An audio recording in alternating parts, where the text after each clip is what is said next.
So what is good, guys? So we are now back now with another new video na naman tayo mga tol. So today guys, no, nandito si Carlo ngayon. Magkano tayo, mag-sound check tayo, no. So sino mas malakas, si Speedone Sniper? Ayan. Or si yung pangmasa, si Speedone Soldier. Ayan, Speedone Soldier. So tara, ano natin, sound check natin to. Unahin muna natin si Speedone Soldier. So 6 poles. Ayan.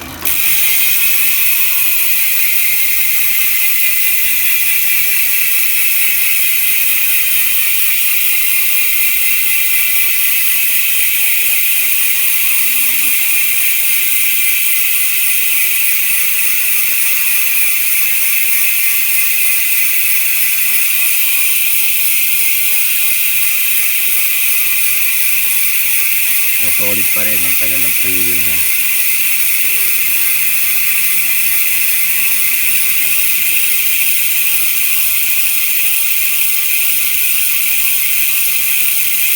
Okay.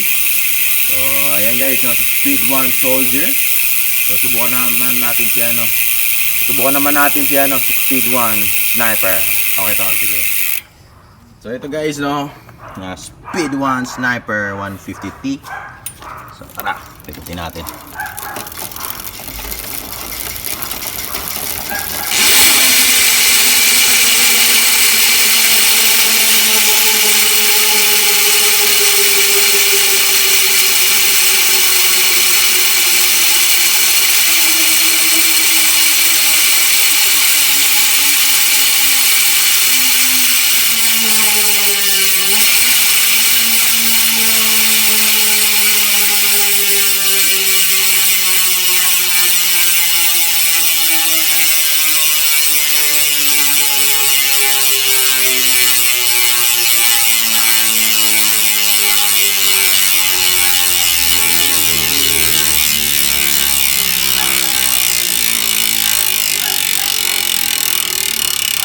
Okay guys, so tingin nyo, sino mas malakas? Soldier o si Sniper? Comment down below nyo na lang. Alright.